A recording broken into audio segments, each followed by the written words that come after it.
all these things are running in the background. Just killing the CPU.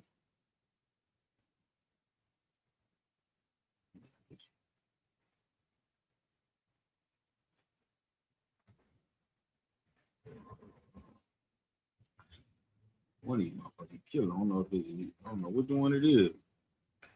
I don't know if it will be that. It's probably that one, the 90.1. I'm thinking it may be because you would think the StreamYard is probably pulling more of a percentage.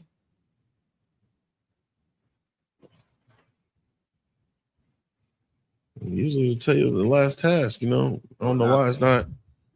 You know, the YouTube would have popped up. We just can't exit out of the YouTube. Is it still not letting you?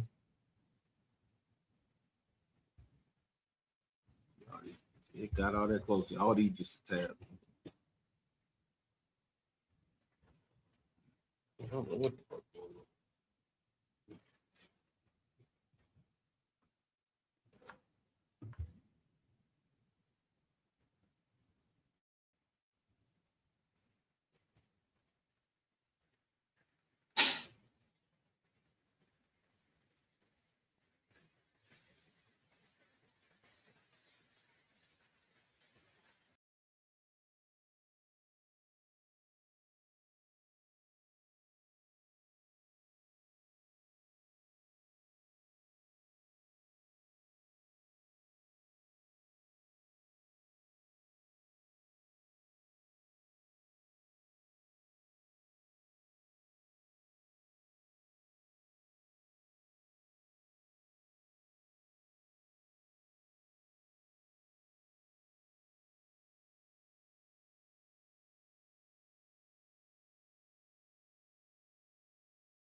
Check. Can y'all hear me? Am I being heard? On loud and clear in Durham, okay? Hold on for a second. This thing had a tendency.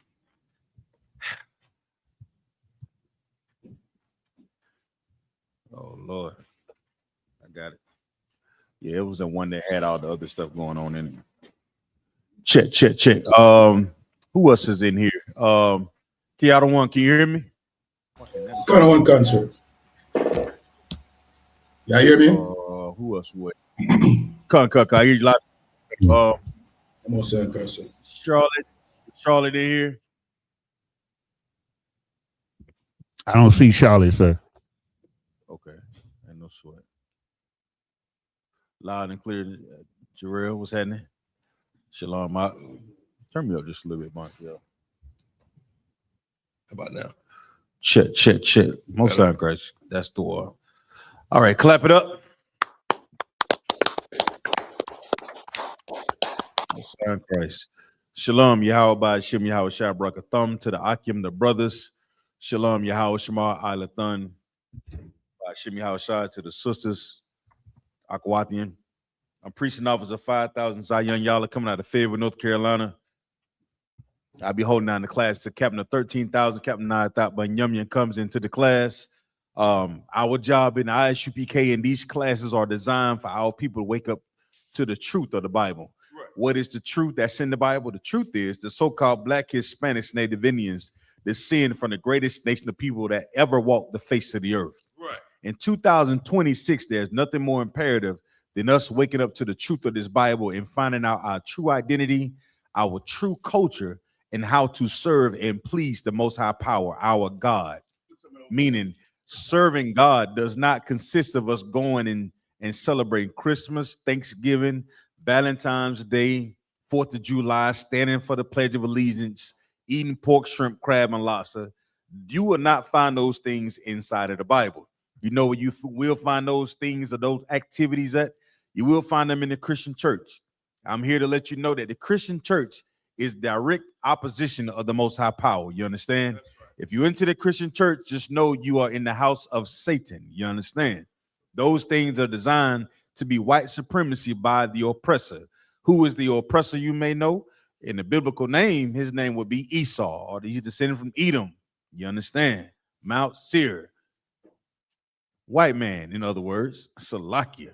You know what I'm saying? Right. So, man, let me get to something I want to talk about. That was, if we have any questions, put them in the chat. I'll be able to get to them, Lord willing.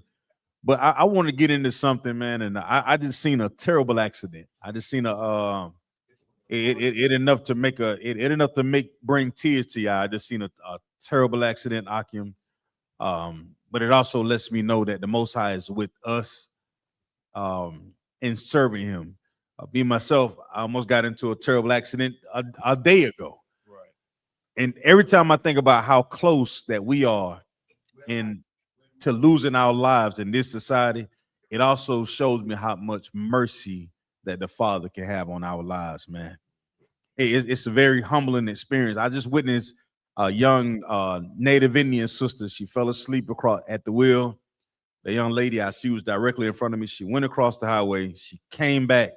In the car she was driving, it was like a Toyota Scion, little small vehicle, bunk, y'all. The car flipped 3 times right in front of me. Went on one side, it came across the road, flip, landed in the ditch. And I looked, I said, Lord be with her. You know what I'm saying? She pulled out in front of me, Kawal. When I first said, I said, what made her pull out in front of me? She pulls out in front of me. She goes up. She started dozing off. I seen her. I said, damn. I jumped out of the car. I went back to the vehicle. I said, let me see if I got my hammer to break the windshield. By the time I got to the car, Kawal, I seen the windshield and everything broken, the glass broken. And she's standing up in there. She in pure shock. She's standing up in there looking at me like this. I picked her up like this, just picked her up and sat on the ground.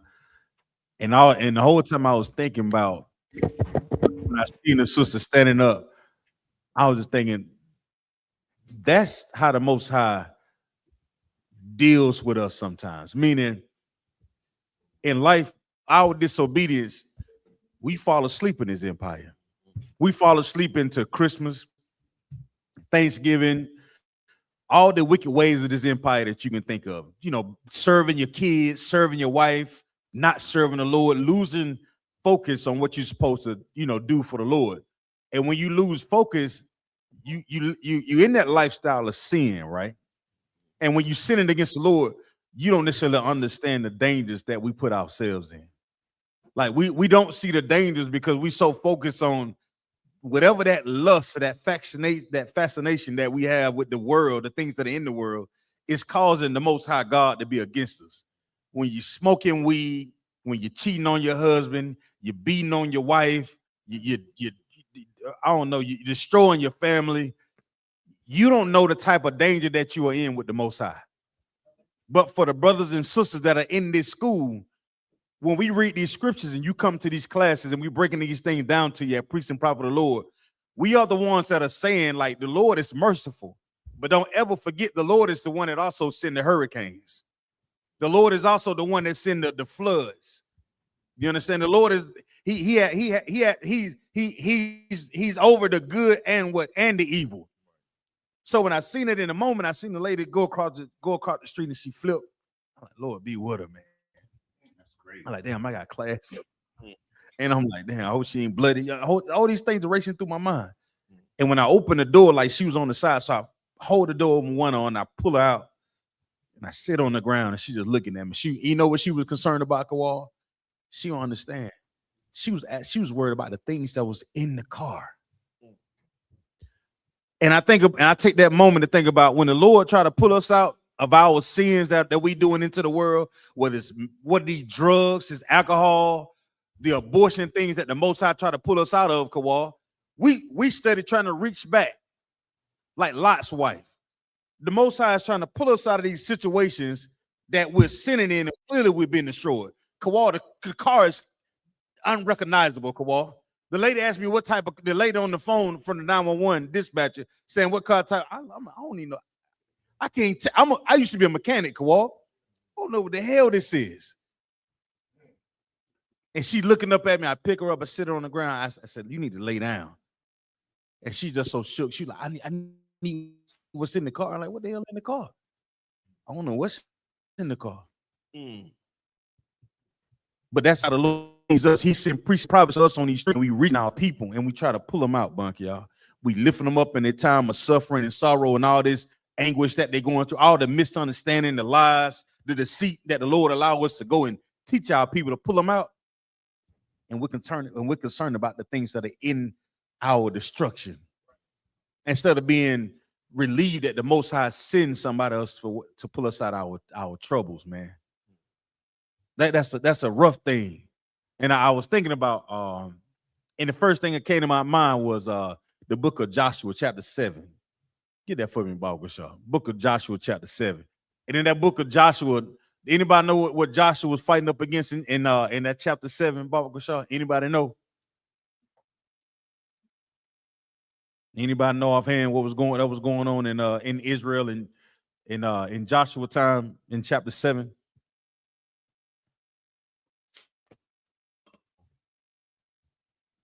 Anybody? Anybody there? Check 1, 2. No. Salakia, sir. Come on with it, Doc. Was this the time that we was going to war and the Most High told him not to take no spoils, from the camp, and one of the tribe had took the spoils and hid it in the tent and buried it? Absolutely. And in that time, when they took the spoils from the other nation, they began to bring it back to the camp and hid it. What did the Lord do to us for all this? So for that era, do you know? Salakia, sir. I believe like we got cursed. I think we got cursed like we was I want to say like we were losing battles. Let me help you out. The Most High begins to kick our ass. Meaning this. That's why it's important that when you wake up and you take this oil upon your head and this truth that the Most High give us, the opportunity that the Lord's give us, take it serious. Take it serious. Like every opportunity that the Most High gives us to serve him and not ourselves, take it serious. Because us sinning against the Lord, it just might cost you your brother's life.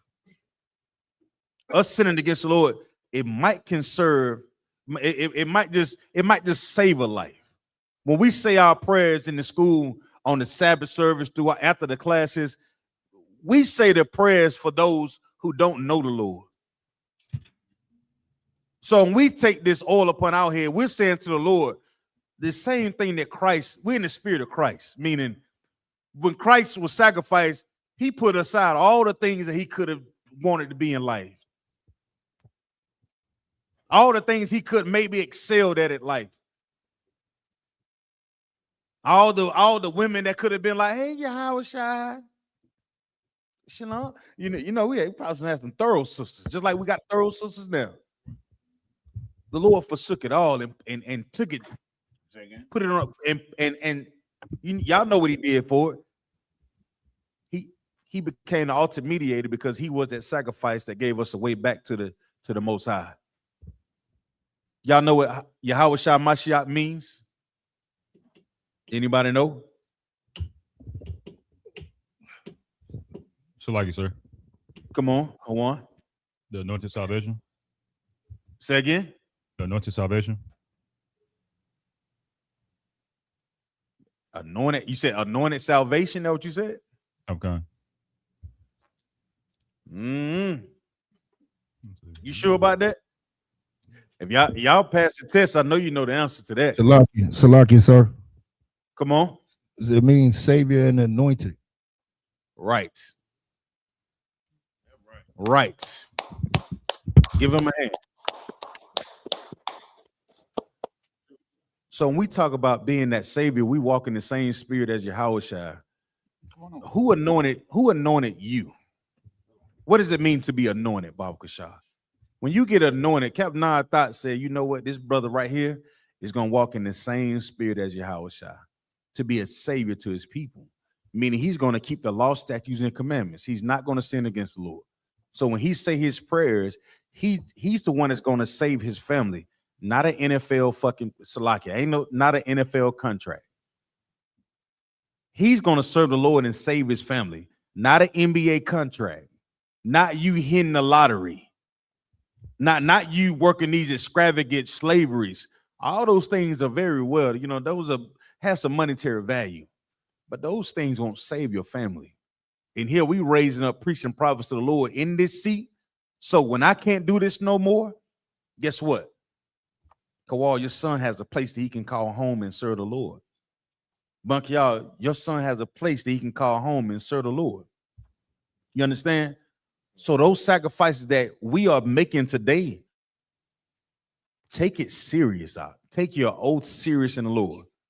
Because just as well as that sister went across that lane and I seen that car flip, only thing that crossed my mind was, Lord, what if another car would have been coming the opposite way, Kawal? What just what if I was close enough? If I didn't notice it, damn, what if there was no mercy, y'all? I damn near thought the car caught on fire. But you know why I thought the car caught on fire, Kawal? Because she pulled out a flashlight and she was looking for something in that goddamn car. And for the life of me, I'm thinking, what the hell was she looking at in that car? But in serving the Lord, I realized in our destruction, that's what we are right now. Right? That's what you do when you go and vote for the oppressor. You got your goddamn light on, trying to find something that some may have misplaced in the damn car, and the car is complete wreck. And the Most High is trying to pull us out of this hellhole, man. When we talking to our families, they're evaluating everything that we say to them from any conversation that we have with them. That's why it pays for us to be upright in justice and serve the Lord. Speak with kind words, gentle words to our people. Show them that we can be completely different than what the oppressor has said about us. You talk about how they do Maduro down there in Venezuela. He's a drug cartel and all this. Did they completely forget about COINTELPRO? What the DEA done to our communities in the neighborhoods with the dope, crack, Freeway, Ricky Ross, all the dope dealers, the music that they pump into our neighborhoods. Ain't nothing wrong with good music. But what is it about the message that they're allowing to go free in our neighborhoods, and they push it all over the place? Here we are fighting in the spirit of Yahushua to be a savior for our people, man. Right. And we seeing that in the book of Joshua, our disobedience against the Lord. So we good. Cost the nation to suffer. You got that for me, Bunk, y'all? Where you want to start at? I have verse 2. Joshua 7:2. Please, come on. Salakia. I can start at verse 1. Salakia, sir. It's good. This is the book of Joshua, chapter 7, verse 1. Now, Salakia, does anybody have questions? You can put your question inside of the chat, or you just say Salakia, you know what I'm saying? We'll get to them. But I want to try to get through this chapter real quick, Baba Kashar. Salakia. I had something else I want to go into, but the Lord saw fit to give me something other than that. Come on. This is the book of Joshua, chapter 7, verse 1. Mm-hmm. But the children of Israel committed a trespass in the accursed thing. So when we talk about our trespass, even one brother or one sister being disobedient to our Father can cost us as an entire nation.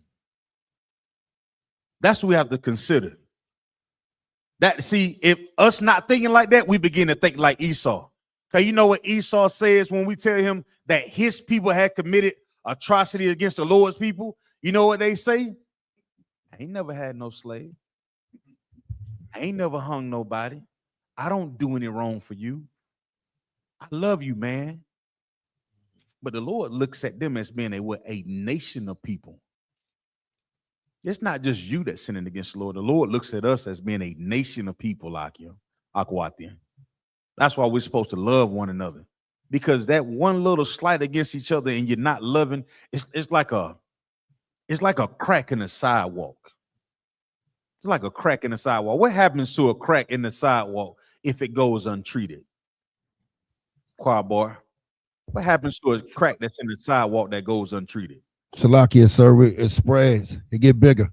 It get bigger. It don't go away. And that's what's happening in the book of Joshua. We're going to talk about us as a family when we was fractured, man. We seeing all these wars and rumors of wars, the prophecies of the Bible. We're living in that time right now, Kawal. We're living in that idea that the third woe is right around the corner. This is it right here. This is the time that they talk about in the scriptures that we go out and prophesy on every single weekend about the Lord coming back.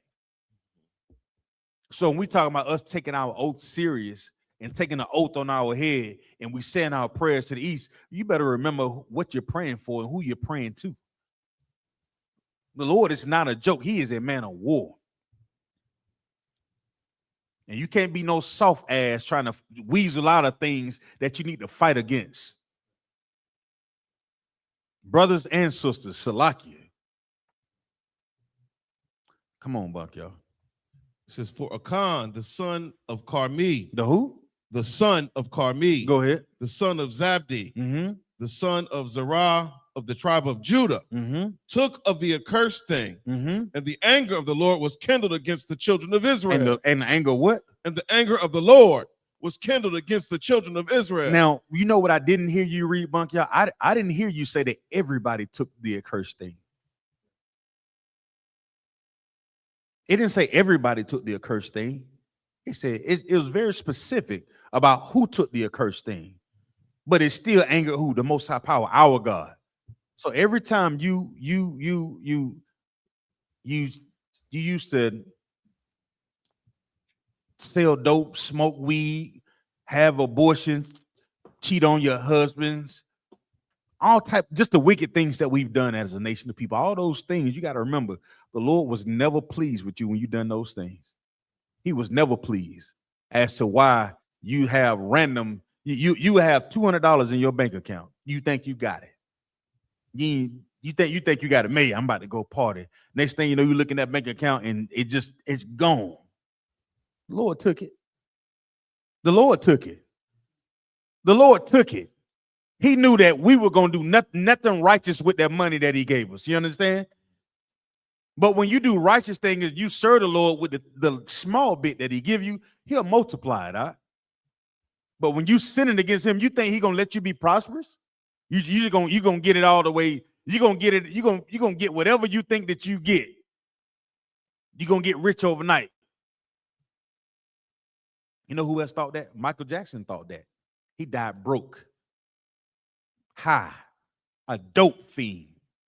Whitney Houston thought that. She died high. In a tub by herself. Prince. Who else?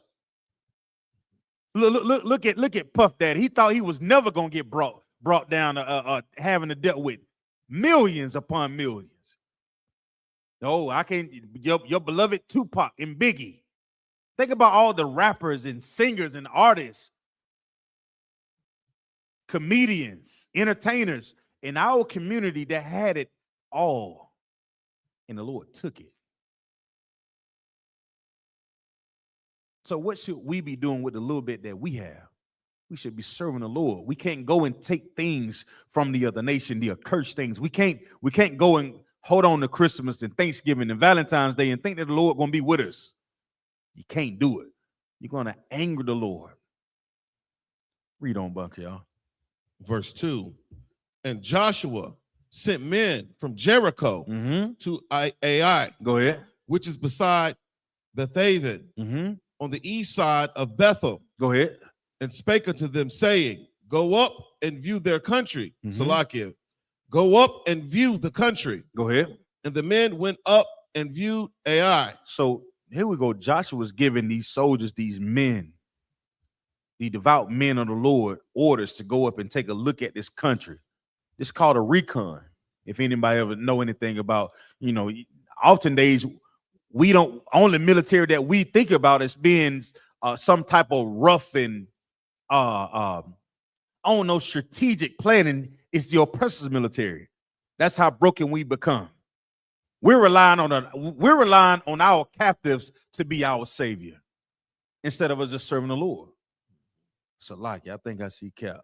And with that, I'm gonna turn the class over to Captain of 13,000, Captain Nayathaq Banyami. Salaki Aki.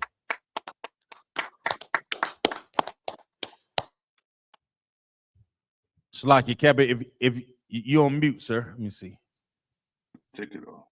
There you Yeah, go. man. Now, Come. You good, sir? Musa and Christ. How y'all doing today? 12 out of 1. I think. Can everybody hear Cap? Shalom. You can hear me? Come. We hear you, sir. One gun. Musa and Christ. All right. So where we at? I don't think we had. Do we have any questions in the chat, Yanazar? Do you see anything? If not, I want to see if I could play a video, man. Oh, Salaki. Yo, come on. God, sister had a question. 1 Peter chapter 5, verses 6 through 8. Hey, who's that? Officer Tabawan, sir. Ah, my man. Come on. My man. Try to hold a good man down, man. Oh no.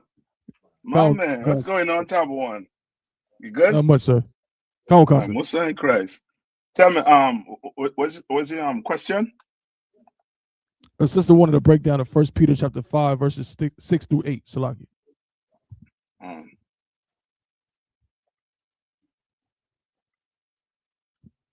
First Peter's, right?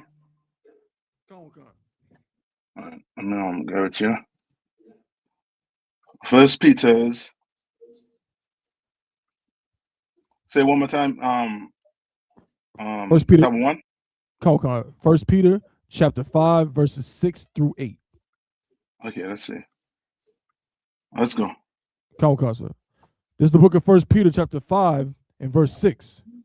Humble yourselves, therefore, under the mighty hand of the Most High. So skip up to like 4. Come on, sir. Verse 4. And when the chief shepherd shall appear, ye shall receive a crown of glory that fadeth not away. And who's that talking about there?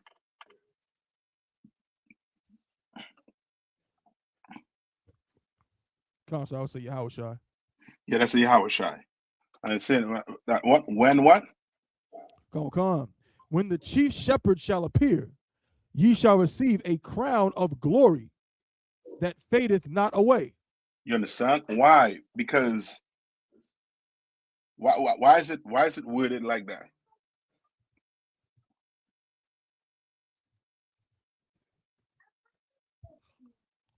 It's like, so as far as saying that it fades not away? Yeah. Mm-hmm. You're going to get a crown that don't fade away. Well, because Christ's kingdom is everlasting. His kingdom not going nowhere. That's right. You understand? What happened to King James? King of Scott? His crown what? It faded. Yeah, because it wasn't given by Christ. Christ didn't give him that crown. You understand? When Christ come back with his 200 million angel, if you were doing the work, you understand, and Christ see it fit, you would be given a crown that would not fade away. Meaning you will be able to pass this on and on and on. You know what I mean? Generations until you make it back in the earth when the Lord see fit. Right? Read on. Verse 5. Likewise, ye younger, submit yourselves unto the elder. You understand? And all these scriptures, this is what your slave master try to hold you with. You understand? What it mean by likewise ye younger? Submit yourselves unto the elder. What does that mean? So like I said, could it just be talking about not necessarily younger in age, but just, the brothers who might be younger in the truth, like now you're getting to it. Now you're getting to it. Yeah, right. This has nothing to do with what? Age, sir. Basically, you understand, right? It didn't have nothing to do with it. It has to do with what? And not just age, also too. This has to deal with what? Salakia, is it rank in order? It's rank and order, but okay. Your parents will use this for you to do what? Listen to them, obey them. Yeah, to do what?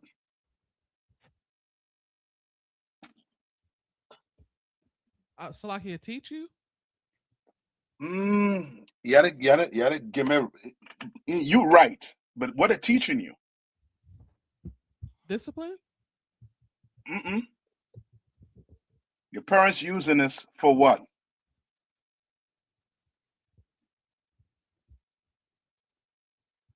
So that we're not confused on, because Christians, they're gonna pull this on you. Your mom and dad, if they know the Bible, they claim to know the Bible. Your uncle, who's a pastor, your aunt, who's a pastor in the church, will try to pull this on you. To do what? To have you do what? To have you around the table for Christmas. To have you doing whatever they want you to do. You understand? Salakia, I'm your elder. Come on. So like for control, is that Yes. Okay. Yes. Because the younger, has to what? Submit to what? The elder, Salakia. To the elder. You understand? But this is not speaking about that. Because you can't listen to your parents if they're telling you to go against the Lord. Telling you to do things against the Lord. Telling you to come here, let's celebrate Thanksgiving. Let's celebrate Christmas. You can't obey that order. Cannot. You understand? Read on.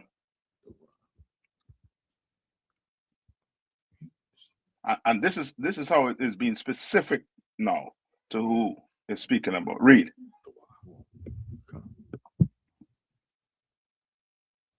What's reading? Salakia, sir. Come on.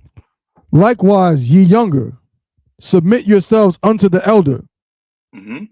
Yea, all of you be subject one to another. All right, and this line, you know what? This is speaking about what? Brothers, who or where? Brothers, in where? In the truth, sir. In the truth. This is not talking about your Christian church. This is not talking about your parents. This is not talking about anybody who is your elder. You understand? Outside in our world. You understand? Read on. Come. For the Most High resisteth the proud. And be clothed with what? Humility. Yes. What is humility?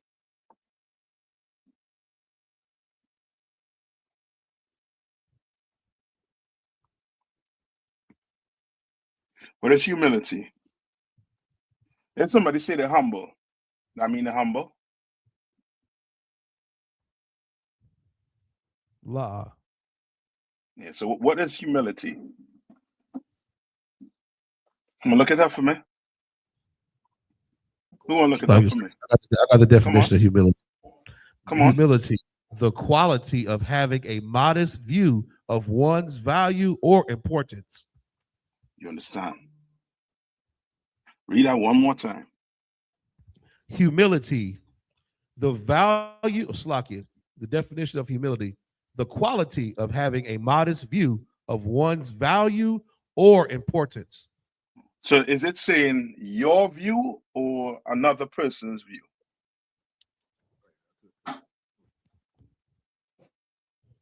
Your own. You sure when I say one's? Read one more time. The quality of having a modest view of one's value or importance. So who's the ones? That's somebody. Come on, go ahead. It says having a modest view of one's importance. It would be one's value or importance. Come on. A modest view of one's value or importance. It would be the person. Yes, not yours. People like to say what? They're humble. But guess what? They're only humble to what? What's important to them. You understand? when you humble, you at least what? Listen, and sometimes you might be right, but you accept what? You'll be like, you know what? No sweat. I might, you know what I mean? I might be wrong. You understand? I might. You take the low, in other words. You understand? Come on. Right? Now read on. Come on. For the Most High resisteth the proud. The Most High what? Resisteth the proud. You want to know why some brothers leave? Because they can't take that they was wrong. They couldn't take the counsel. And I was right. He was wrong. Why he ain't the one doing this, that, the other? You want to give the judgment.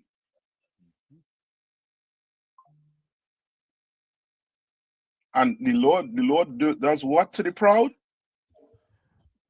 For the Most High resisteth the proud. Yeah. You're going to resist that mouth of yours by letting you go out there to the world and see what the world has to offer. You understand? He resisted the proud. The Lord don't like a proud person. Never did. You understand? A proud person is what? What do you call that in English? Tabo, when you compare proud and humility, it's what? Forget the big word they use in English. Like what is that? Antonym? When it's opposite? Yes. Opposite. Antonym. Yes. Come on. You understand? What's the opposite of being proud? You're humble. What's the opposite of being humble? You're proud. Come on. You understand? Come on. So like it's saying, yea, all of you. So that's including the elder and the younger, right?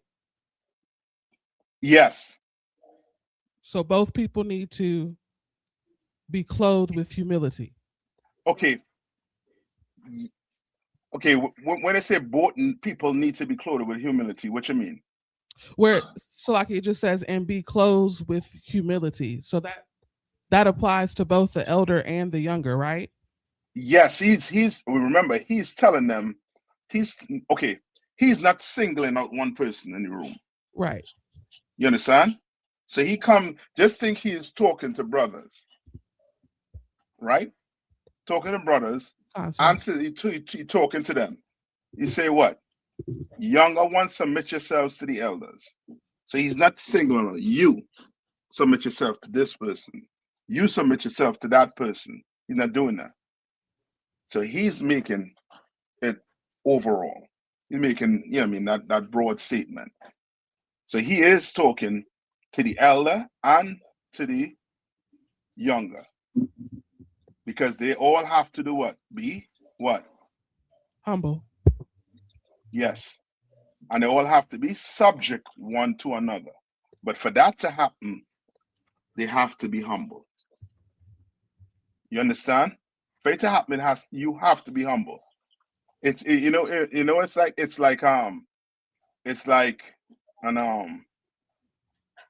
like a brother higher rank chastising a brother below him for doing something he was not supposed to do.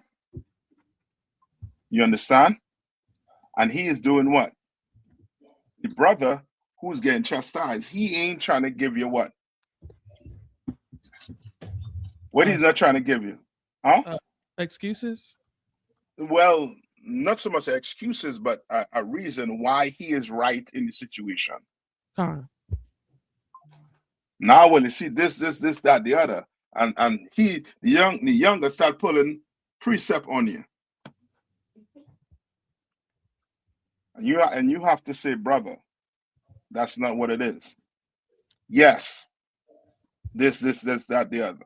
Then you're all in a council, and now this young man is being checked. You know what I mean?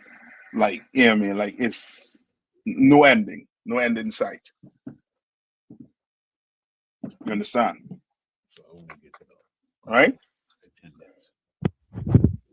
Now read on top of one. Come.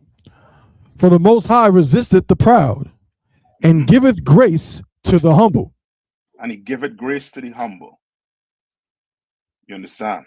Because the humble, what could happen to that humble person? I say giveth grace to the humble.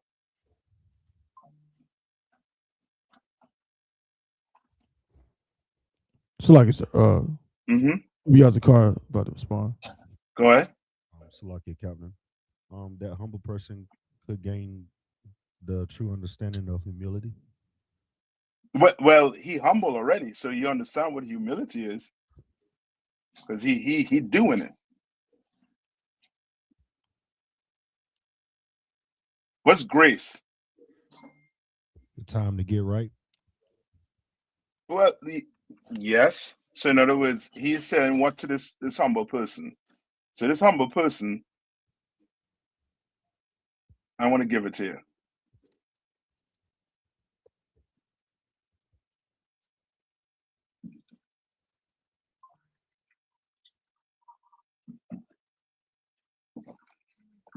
Anybody?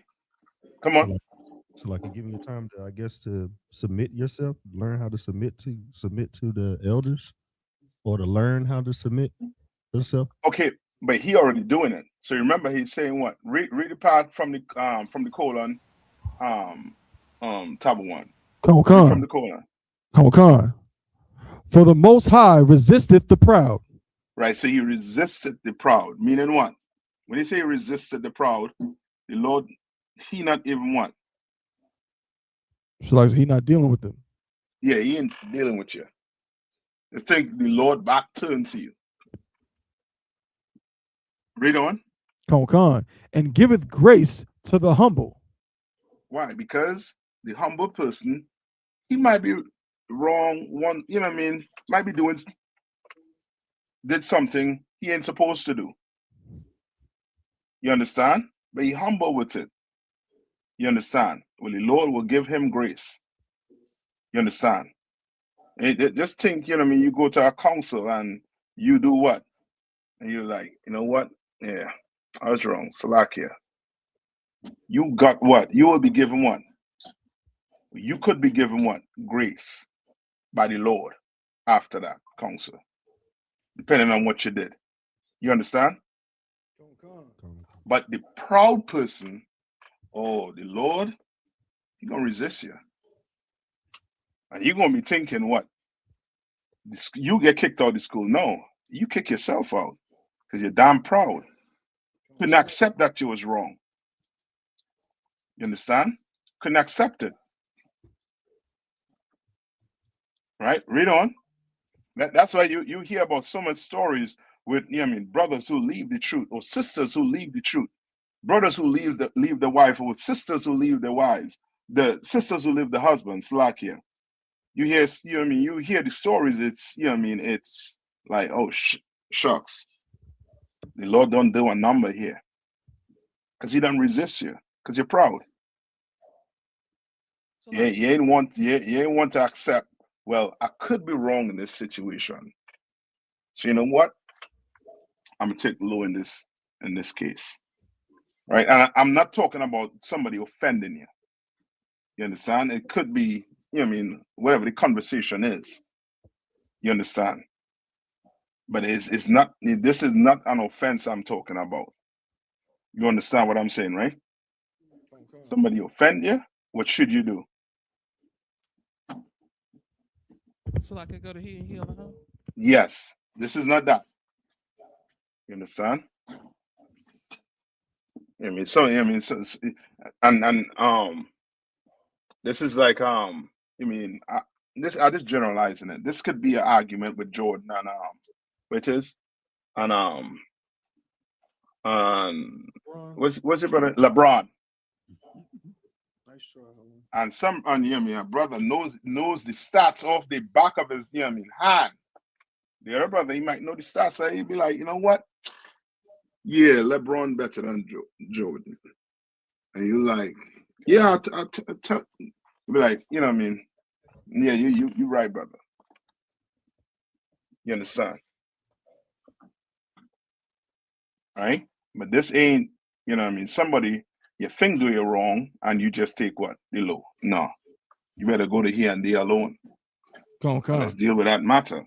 You understand? Read on. Come on, verse 6.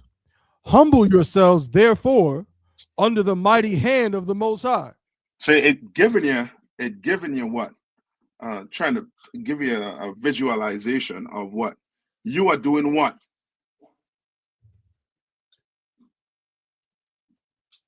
you doing? You are what? You bowing your head. You humbling yourself to the what? To mighty hand. Meaning what?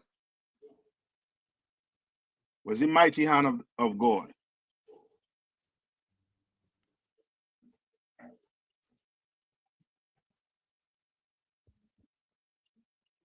Akim. Well, who asked the question?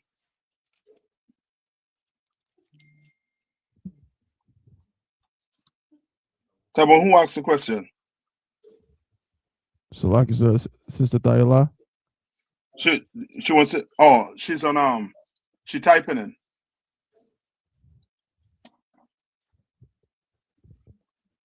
All right. What's the mighty hand? What's the humble yourself, therefore, under the mighty hand of God? So, like, is it his protection or power? You right, but he's saying what? Humble yourself, therefore, under the mighty hand of the Most High. How do you do that? Sluggy. Come on. By yielding. Yeah, by doing Submitting everything that's it, by submitting yourself to the Most High. And how do you submit yourself to the Most High? Sir. Come on. By submitting yourself to the men of the Lord. And obey. So, yes. So in other words, this goes back to what? To the where's First Corinthians? You all know where I'm going with it? Sluggy, so you talking about when it says man is over the woman. That's it. Christ over man. Yes. Over Christ. Come on. So you are man, you humble yourself under who? Under Christ. Yes. You're a woman and you marry, you humble yourself under what? Under your husband, under your man. You understand? Your sister who not marry, you humble yourself under the men of the Lord. Okay. You understand? Read on. Come on. Humble yourselves, therefore, under the mighty hand of the Most High, that he may exalt you in due time. And in due time, he is going to do what? Exalt you. What does that mean? So, Lucky, I think it just means, in our case, raise you up, show you favor. Okay. How would this happen for a woman? Because remember, we're not just reading about men. So, like, right? Receive her name, take the oath, get oil poured on her head. Give me a little more than that. Salaki, sir. Come on. So could it be like it increased your reputation? Now you're getting to it. Now it's like, yo, who wife is this? Oh, yeah, I am Officer Maya, right? Officer Tab 1. You understand? Now your reputation is, how you said beyond your exceeding, I forget how he would. But now it's, now it's you're turning eyes because of what you've been doing and how you've been conducting yourselves. You understand? And it's going to happen in what? In what tab 1? In due time. What is due time? Salakia, when you've earned it. Mm. When the Lord sees Okay, fit. so remember, it's not when you so much when you earned it, but it's when somebody say it will happen in due time. What does that mean? Salakia, the Lord saw it fit to happen At what? The right time. at the appropriate time. At what time?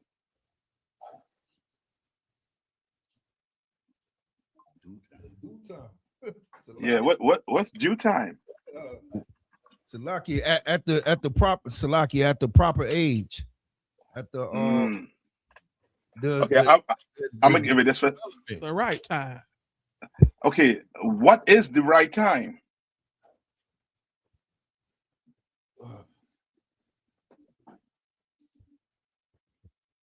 Some of us, we do something right now. So when you least expect it. In this Salaki in the season. I'll take more of that, but you gotta give me a little more. In the time the Lord wants it to be. In his time. Simple. In his time. Right? Because he's the one that's going to do what? Give it to you, sir. Yeah, exalt you. Yeah, exalt you. You understand? He's the one. He's the one going to, give you, that rank you're looking for, he's the one giving you. And it's going to happen in what? In due time. That's why it's red flags, get, go up. When you go to your camp leader trying to do what? Get rank up. Get a name. Yeah. You understand? Like, I do this, I do that. I understand. The work ain't done though. You understand? And sometimes we do it in a way where men will see. And the Bible speaks about what? About your reward. When it comes to when you do it for men to see. That's not the Lord time. That's not due time. So you understand? Come on. I just always try to remember that it's a reflection of my husband as well. So if they think about me, they're going to think about him. So I try to keep that in mind. I think there's a scripture. I don't know exactly the scripture. He's known throughout the gates or something. Salakia. I'm not sure of it, but that's what that's in Proverbs 31. Yeah. You're correct. All right. Read on top of one. Con. Verse 7. Casting all your care upon him. Casting all your care upon him. You understand? Like for a man to submit, you understand, to a brother over him, that's you doing what?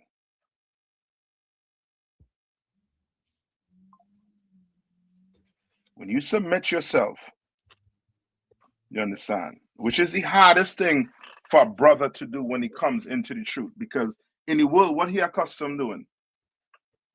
The world, Come on. Doing doing what he think is right. Yeah, doing whatever he wants to do. But when you're coming here, you can't do that. You got to submit yourself. And you just can't submit yourself when you want to. You give him this time to call in to check in for camp. But you know what? I'm gonna check in this time. You understand? You told you to be here at a certain time. You come in this time. You understand? You're doing everything on your time. You're calling it trying to get onto you. Can't get onto you. But you calling back whenever you want to call back on your time. You understand? That's because that submission is not all the way there. You understand? Not all the way there. You ain't casting all your care upon him. You understand? Like to cast your care all upon him, you are going to have to do what? You're going to have to submit. You're going to have to what? What's that word? That T word. Salakia, so trust. Yeah. You're going to have some faith. You understand? You know, brothers, I don't trust no man. How much songs you hear about brothers singing about not trusting another brother or a sister? You understand? You want to come in here and do what the Lord say to do? Humble yourself. Submit. You sisters at home, submit to that man, to that husband. Once he is not telling you to do anything unlawful, you submit to him. That's you showing your casting all the care to the Lord. You understand? Read on. Come. For he careth for you. For he careth for you. That's why when you read, I think it's Ecclesiasticus 26, when it talks about a wicked woman. Get that for me. Come. Get that one for me in Ecclesiasticus, I think 26 and 25.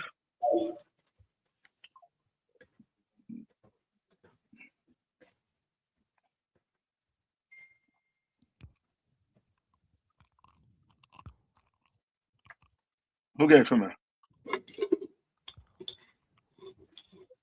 Come. 23. 26 and 23. 26 and 23, sir? 23. Come. This is the book of Ecclesiasticus, chapter 26 and verse 23. A wicked woman is given as a portion to a wicked man. But a godly woman is given to him that feareth the Lord. You understand?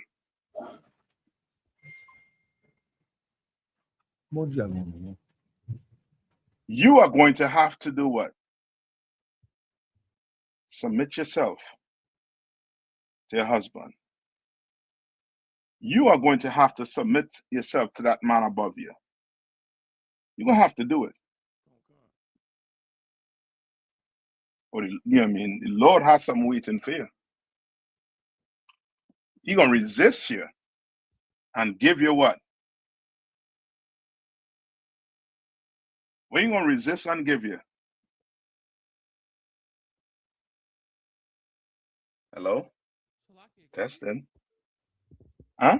Salakia. Is it Greek? Salakia. Come on. He gonna chastise you? He gonna hide he gonna hide his face from you. Yeah. So you're going to get everything coming your way. Same thing you're trying to run from. You trying to, you know what I mean, not get a brother in the Israelite school. Give us a practical knowledge because we believe in multiple wives. Or he has some coming your way. You get just the right person, just the right man. You get what you're looking for. The only thing that man will do is say what? I want you only. For 1 minute. Right?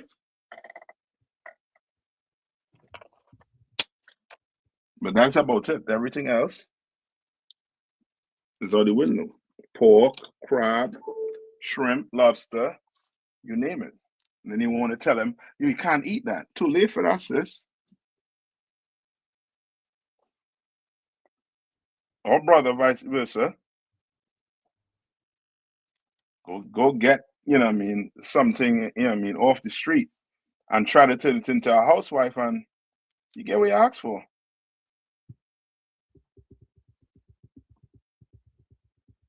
Like if you're not willing to cast, all your cares upon the Lord by doing what He tell it to do, follow what He tell you in this Bible.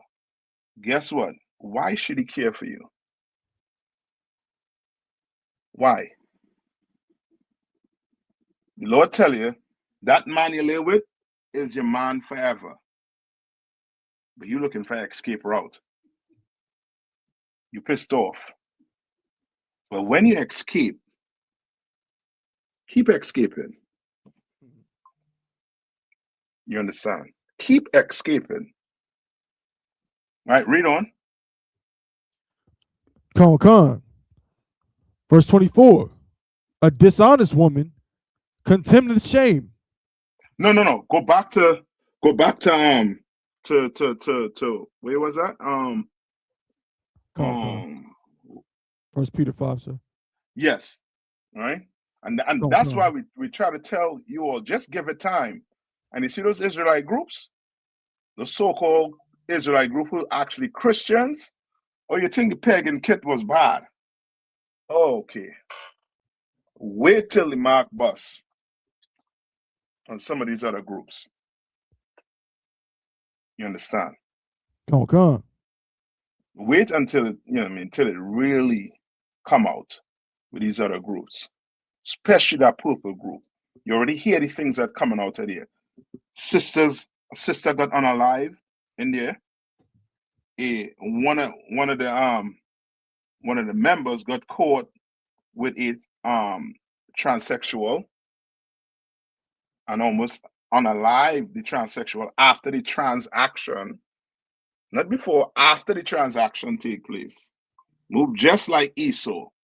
When Esau, how Esau takes care of a problem, if he has a problem. Lucky, sir. Mm-hmm. He commits violence. Yeah. You remember the I think it happened to these I think a Chinese spot where a Caucasian male, I think, either try to hurt some of them because they was running. I think it was a something dealing with sex. I forget what they was running, but it ain't no different than Wayne Gacy, right? That's the clown. Remember him, right? And he was doing what? He was unaliving who? Most of his victims were who?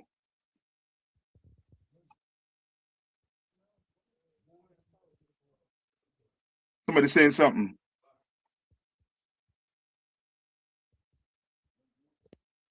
So like it was young boys. Yeah. Who or what? Were rainbow. You understand? And they get rid, instead of they fight their problem, they try to harm other people because of their shortcomings. So like you You understand? Come on. Wasn't Jeffrey Dahmer eating them rainbow cats too? Pause. Not the way they wanted to be eaten, but yes, it's almost as if, yes, it's their way of trying to fight their illness or their vice. Con. So they unalive you or hurt you. You understand? And that's what the purple cat did. He had a problem. He liked men. But to fight that he doesn't like men, he had to do what? He had to harm one. That's his way of fighting. You understand? It's, you know what I mean? It's weird psychology behind it, but boy, don't let that be you. You better stay in here. You understand? Do what you've been told. Follow order. Once it's what? Lawful. You understand? Right? Read on. Con.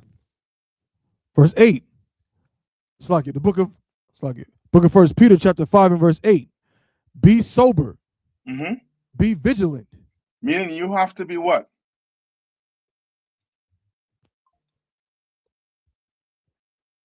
You have to be what? Salaki. Mm-hmm. You gotta be on point. You gotta be on Shabbat. Yes, you always have to be what? Looking. Looking. Yeah. You gotta be alert. You understand? And he's saying what? This is what? Spiritually. Be what? Sober. Does this mean don't take a drink? No. You can have a drink. You understand? But so you say be sober, be what? Vigilant. Read on. Con. Because your adversary, the devil. Because you're what? Your adversary, the devil. Mm-hmm. As a roaring lion, walketh about, seeking whom he may devour. Now, it's twofold. This could be used for who? The oppressor, sir. Yes. You better be vigilant. You understand? You remember them shows How to Catch a, I think it's How to Catch a not okay. I don't think it was a Predator where they used to park them vans up in the hood and have shoes and thing and then leave it. What's the name of that show? Get the name of that show. Like it, sir. It's like bait car. Yeah, yeah. So bait car. Yeah, and now you do what? Go jump in it and try to do what? Drive off. And now here comes the devil. He's the adversary. He's going what? The adversary always trying to do what? Trying to trap you. Yeah. And he is as a what? As a roaring lion. He's as a roaring lion. He hunting ya. You know what I mean? Every and each way it turn. You understand? We under so much oppression in this place, huh? You know what I mean? You're trying to do the right thing, but this man put you in a corner where, you know what I mean? You what we call take a what? A chance. You understand? And he what? He read on. Con. As a roaring lion, walketh about, seeking whom he may devour. And he's seeking who he going to devour. He got 2 million of our brethren and counting in this prison cell. You understand? Countless of us in the grave. Because he is seeking who he going to devour. You understand? And likewise, that demon that's on you that have you doing what? Sinning. You understand? Remember, the job of a demon is to do what? It's to unalive his host. That's his job. You understand? That demon gonna come in your ears and tell you, you don't need to take this from him. You good. You have a job. You know what I mean, things going good for you. It's him. He's a heavyweight. He holding your back. We should leave him. And that's what the demon be telling you. Not I, but we. We should leave him. And you don't even know you talking to a damn demon before it's too late. and then you want to say what? Sorry, you want to come back? No, it's too late. You get devoured. You understand? I think that was it on that for her, right? Come. All right. So Any more? we did have another question in the chat and some comments as well. Yeah, Maya, no, that one bait cars. Yes, yep. You know it. He's always trying to look for a way to get us out. Always. You know what I mean? Come, sir. Always. And one minute. One of the number one ways is that child support. Oh boy. That is a way to put us against each other. So now the woman, she hurt. So guess what she goes do? Put the brother on what? Child support. You understand? Go ahead. Come. Over somebody, you had a question. Said Shalom, Lord of Christ, Salaki, sir. Numbers 6 and 12. Does this mean he had to restart his Nazarite vow over? Let me hear. Second, sir. It sounds like you break it if you had to restart it. Numbers what? 6 and 12, sir. Go ahead. Come. This is the book of Numbers, chapter 6 and verse 12. And he shall, sir, and he shall consecrate unto the Lord the days of his separation, and shall bring a lamb of the first year for a trespass offering. But the days that were before shall be lost, because his separation was defiled. Yeah, so it sounds like if this is talking about his Nazarite vow, it sounds like he broke it, and now he has to do this. And now it's giving you the criteria of what he has to do to possibly get it back. Read on. Salaki, sir. Come on. This I think he was around a dead body. I think because we was reading this in the Sabbath service. Okay, come on.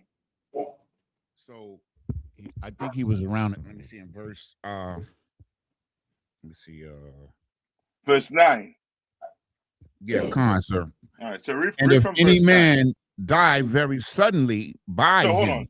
Hold on. Read verse 8. Khan, sir. It's verse 8.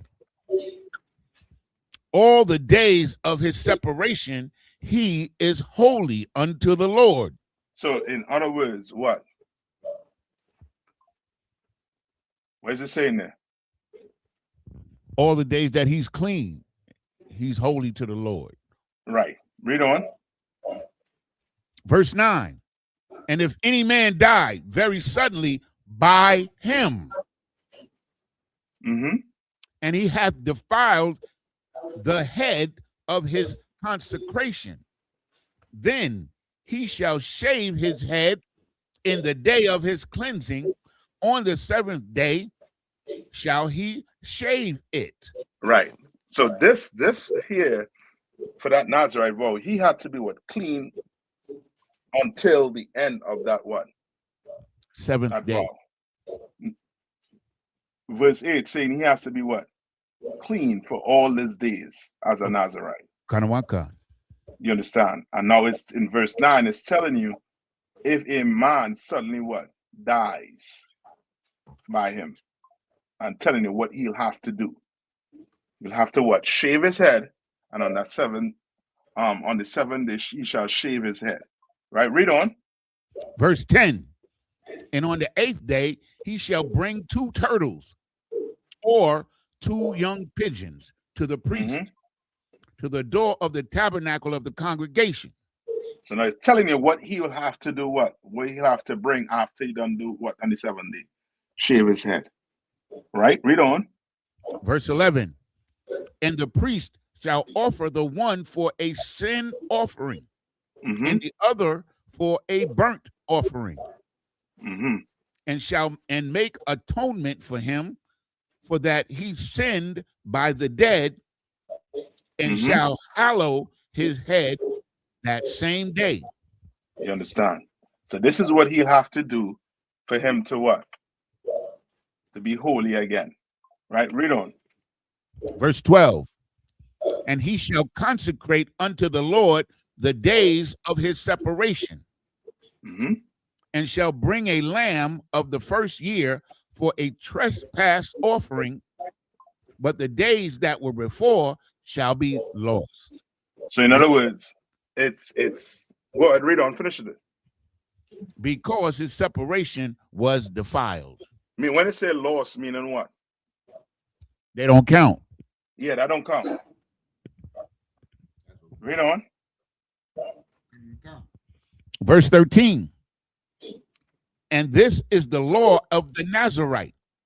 When the days of his separation are fulfilled, he shall be brought unto the door of the tabernacle of the congregation.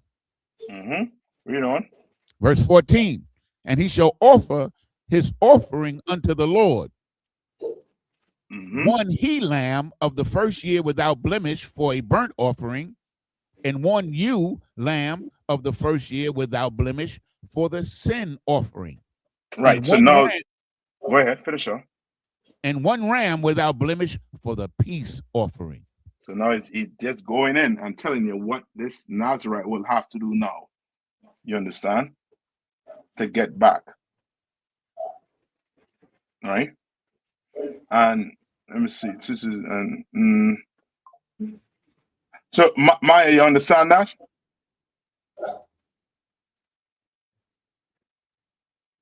So this here, if you go all the way down to the verse 21, it's telling you what happens if this Nazarite, if you made a Nazarite vow and you have to be separated, it's giving you what will, what you'll have to do.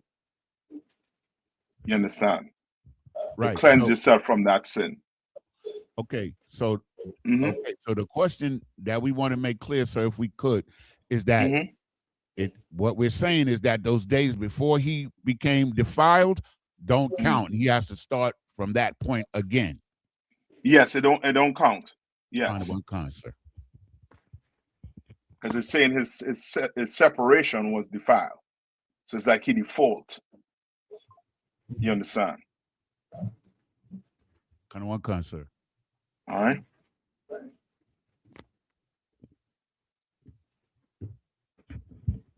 Con. Any more? Con.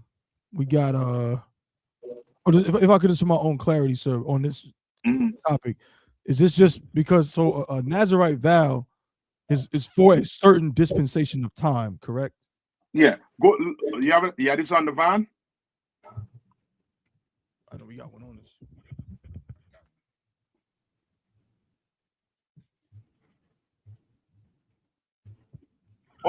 Or you can read verse 2. Salakia, sir. If I may. The Nazarite vow consists of at least 3 years minimum, but you can continue it for the rest of your life. Right. Correct.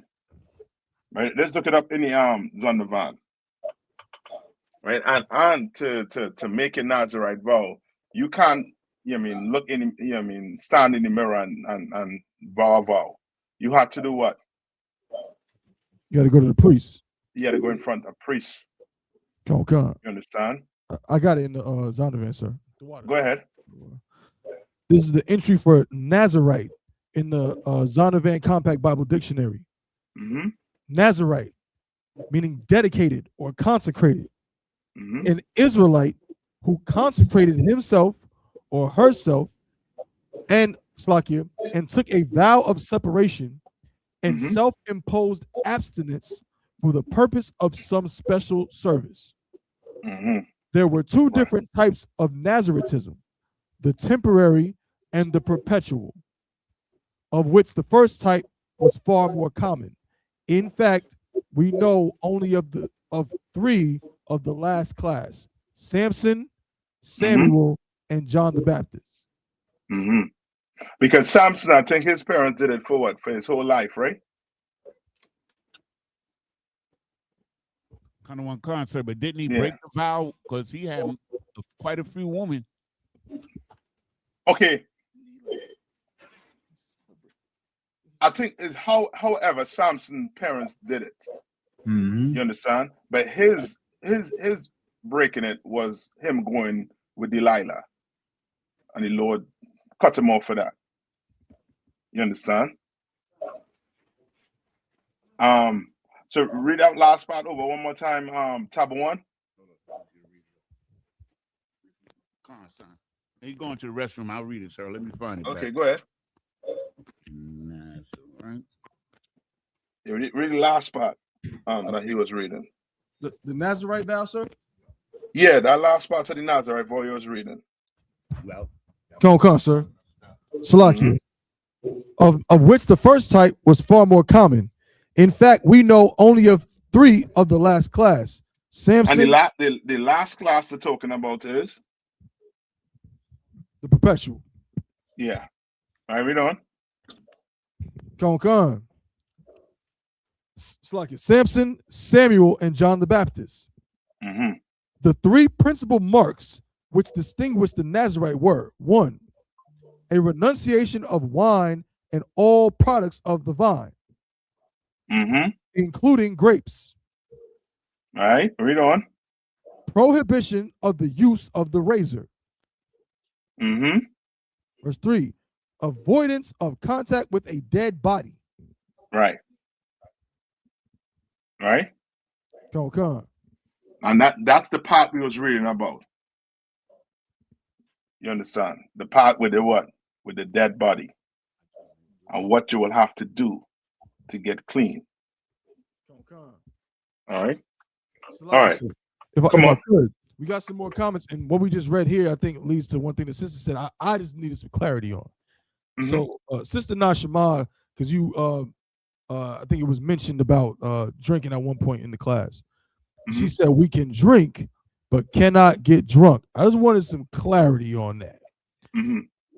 Okay. What because you know what I'm saying? The scriptures, I know there's a scripture that says something to the effect of, wine is to make men glad. Now, someone could say that's getting a buzz, that's getting drunk.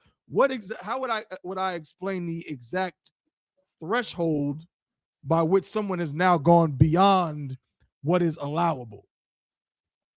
So meaning you're drunk. Meaning, can I get drunk? Can I go in my house and drink till I'm drunk? Am I sinning if I'm drunk in my house, or just drunk? Is it a sin to be drunk? Okay. You look up drunkard. Come on. Wait a minute. Probably to Google it. Yeah, probably not right.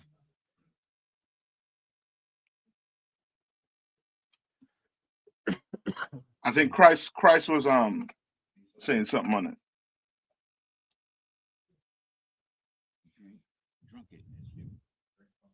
Oh, it's actually in the Zonovan, sir.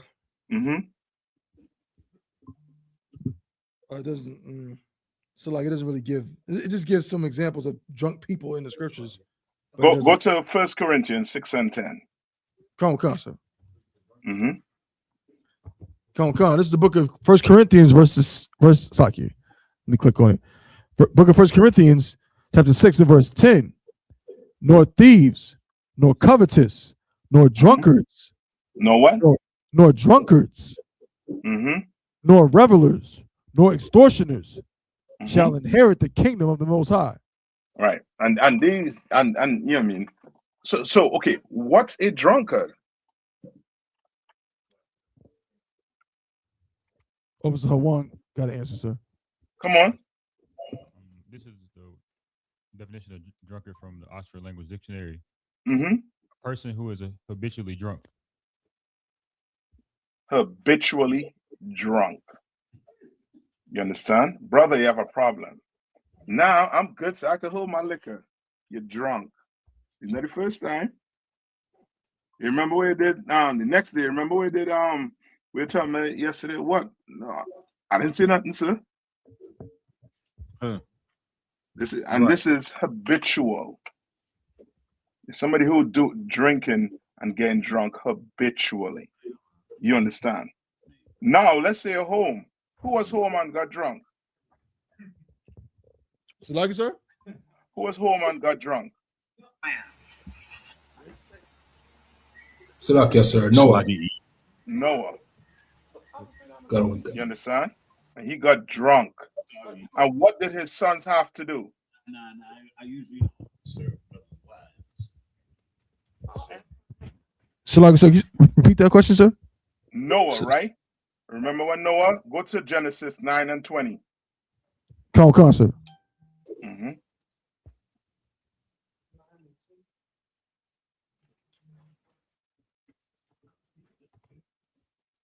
Come on.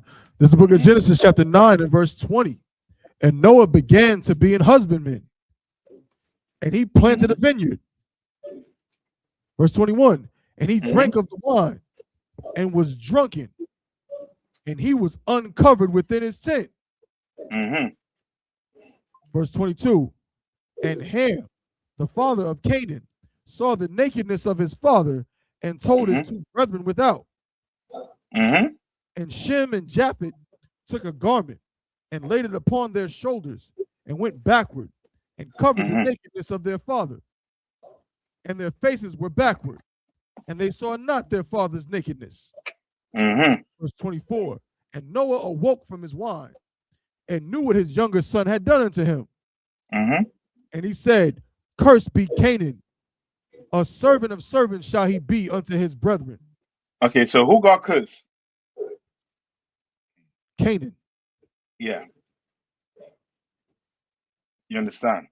So, okay, in other words, what I'm trying to tell you is this.